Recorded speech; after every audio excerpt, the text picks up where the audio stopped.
बिहार में विधानसभा चुनाव है और चुनाव से पहले जो सर्वे आ रहे हैं उस सर्वे को समझना जरूरी है, क्योंकि इस सर्वे है जो बिहार में जो जनता का मूड है उसके बारे में बता रही है कि कौन से किस पार्टी को ज्यादा बहुमत है, इंडिया गठबंधन या फिर एनडीए या फिर जनसुराज जो तीसरे मोर्चे पर खड़े हैं। तो इन सब के बीच में जो अब एस इंडिया का जो सर्वे है, सबसे लेटेस्ट सर्वे है, इस सर्वे में क्या कुछ सामने आया है उसे हम समझते हैं। ये जो आपको स्क्रीन पर दिख रहा है ये इस इंडिया का सर्वे है और इसमें सबसे बड़ी बात यह है कि जो बिहार का ताजा सर्वे ये बताया गया कि इसमें पूर्णिया में जो कि 24 सीट है पूर्णिया, अब पूर्णिया में मुस्लिमों की आबादी कितनी है 46%। यहां पर अनुसूचित जाति है 14%। 2020 में और 2025 की तुलना की गई है एस इंडिया के सर्वे में कि अभी बदलाव होगा या नहीं होगा, अभी की स्थिति क्या है। तो 2025 की स्थिति में अगर देखें तो एनडीए को यहां पर 12 यहां पर सीटें थी और 36% वोट मिले थे। और अभी कहा जा रहा है कि 2025 में यहां पर कोई बदलाव अभी तक के माहौल के अनुसार से नहीं दिख रहा है। महागठबंधन को 2020 में 7 सीटें और 36% वोट मिले थे। इस बार ये जो 24 सीट है ये वाला क्षेत्र में महागठबंधन आगे दिख रहा है। यहां पर अन्य की बात करें तो यहां जनसुराज है, जनसुराज में 5 सीटें ऐसा दिखाया गया है कि इस क्षेत्र को देखा जाए तो अन्य को 5 सीटें मिल सकती है और जनसुराज का प्रभाव इस क्षेत्र में कम है। 28% वोट इनके अन्य के खाते में ये जो गई थी पहले, ये 2025 का है जिसमें ज्यादा बदलाव, एनडीए में कोई कुछ बदलाव नहीं दिख रहा। इंडिया में मतलब महागठबंधन आगे है और अन्य में जनसुराज है जिसका प्रभाव यहां इस क्षेत्र में कम है। तो ये बताया गया है पूर्णिया वाला 24 सीटों को लेकर। अब दूसरी स्लाइड में देखिए, ये जो आपको सर्वे दिख रहा है ये है मगध का। मगध में 26 विधानसभा की सीटें आती हैं और इसमें से मुस्लिम आबादी 10%, अनुसूचित जाति 31% है। 2020 और 2025 की अगर तुलना को देखें तो 2020 में एनडीए को यहां पर 6 सीट मिले थे और 32% वोट शेयर। यहां 2025 में स्थिति यह है कि एनडीए को यहां पर ज्यादा बढ़ोतरी मिलते हुए अभी तक दिखाया गया है। ये जो एस इंडिया का जो सर्वे है उसमें महागठबंधन को 20 सीटें 2020 में मिली थी और 41% वोट शेयर।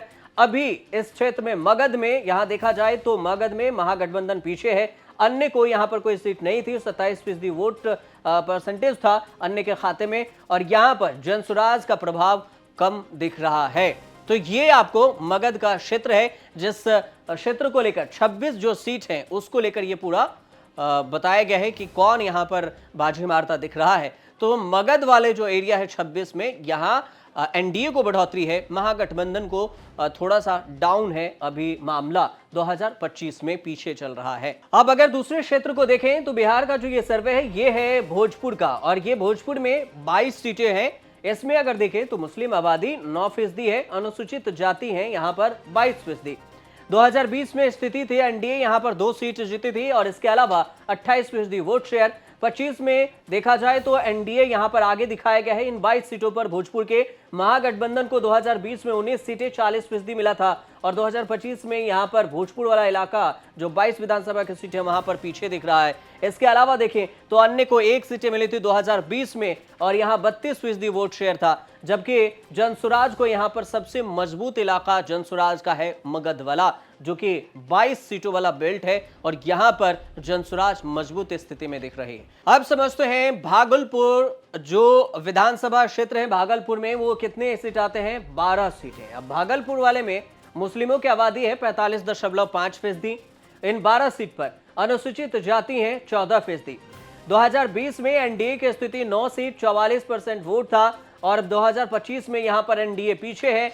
सबसे बड़ी बात यह है कि इन 12 सीटों पर 2020 में महागठबंधन को 3 सीटें मिली थी, 12 में से 38% वोट शेयर और अभी महागठबंधन यहां पर आगे है। ये जो एस इंडिया का सर्वे है ये यही कह रहा है कि अभी महागठबंधन 2025 में आगे चल रहा है और अन्य को यहां पर सीटें नहीं मिली थी। भागलपुर में 12 सीटों में से 18% वोट शेयर जरूर मिला था अन्य को। जनसुराज की बात करें तो उम्मीदवारों पर निर्भर है कि यहां पर कैसे उम्मीदवार हैं, कितना मजबूत है, उस हिसाब से जनता तय करेगी। अब बात करते हैं सारण के अंतर्गत जो सीटें हैं वो है 24 सीटें। इसमें मुस्लिम की जो आबादी है 15% है और अनुसूचित जाति है 15%। इस हिसाब से अगर देखा जाए तो 2020 और 2025 की तुलना करें तो एस इंडिया के सर्वे ये कह रहा है कि 2020 में यहां पर एनडीए को तो 9 सीटें मिली थी, 36% वोट शेयर। इसके अलावा जो बदलाव है 2025 में यहां पर कोई बदलाव नहीं दिख रहा है। इसके अलावा जो महागठबंधन को देखें तो 15 सीटें 2020 में, इस 24 में से 15 सीटें महागठबंधन को मिली थी, 39% वोट शेयर रहा था 2020 में। अभी की स्थिति को देखें तो कहा जा रहा है कि कोई बदलाव नहीं होने वाला है। जितना परफॉर्मेंस एनडीए और इंडिया ने मिलकर किया था, मतलब महागठबंधन और एनडीए ने, उसी परफॉर्मेंस को इस बार भी अभी तक बरकरार रखा है एस इंडिया के सर्वे ने। अब कहा गया अन्य के लिए तो कोई सीट नहीं थी इस 24 सीटों में से, और यहां 25% वोट शेयर जरूर मिला था एनडीए को 2020 में। 2025 में देखें तो जन स्वराज की अच्छी ताकत यहां पर दिखाई गई है कि इसमें 24 सीटों पर जन स्वराज की मजबूत पकड़ है। अब बात कर लेते हैं पटना वाला जो क्षेत्र है, यहां पर कितना मजबूत कौन है अभी। इसमें देखें तो 21 सीटें आती हैं। जो पटना का क्षेत्र है उसमें मुस्लिमों की आबादी यहां 7% है, अनुसूचित जाति हैं 22%। 2020 और 2025 की तुलना को अगर देखें तो 2020 में कितने सीट थी, एनडीए को यहां पर 11 सीटें मिली थी और 39% वोट शेयर था, ये 2020 में। इसके अलावा महागठबंधन को 10 सीटें मिली थी और ये 38% यहां वोट शेयर था। अन्य को कोई सीट नहीं थी, 23% वोट शेयर जरूर था। यही स्थिति अगर 2025 में देखा जाए अभी, तो एस इंडिया का सर्वे ये कह रहा है कि स्थिति में कोई बदलाव नहीं है। जैसे एनडीए और महागठबंधन ने 2020 में परफॉर्मेंस किया था ये पटना वाला क्षेत्र में 21 सीटों पर, उसी तरह का परफॉर्मेंस अभी भी देखा जा रहा है। और सबसे बड़ी बात यह है कि यहां जनसुराज अच्छी ताकत में है, तो जनसुराज एनडीए और इंडिया दोनों को डैमेज कर सकता है। पटना वाला जो सीट है 21 विधानसभा सीटों पर, तो यहां पर जनसुराज मजबूत पकड़ बनाए हुए हैं। हालांकि देखना यह होगा कि जनसुराज कितना अच्छा परफॉर्मेंस करती है, उनके उम्मीदवार कौन होते हैं, इस हिसाब से पता चलेगा कि कौन कितने पानी में है। अब जो बात है कि ये जो हमने आपको सर्वे दिखाया एस इंडिया का सर्वे, तो इस हिसाब से पूरा देख लेते हैं कि इसमें आगे कौन है और पीछे कौन है। तो एस इंडिया का सर्वे है ये, सबसे पहली बात। और बिहार का जो सबसे ताजा सर्वे इसमें यह बता रहा है कि एनडीए यहां 47 सीटों पर आगे चल रहा है और यहां 19 सीटों पर पीछे है।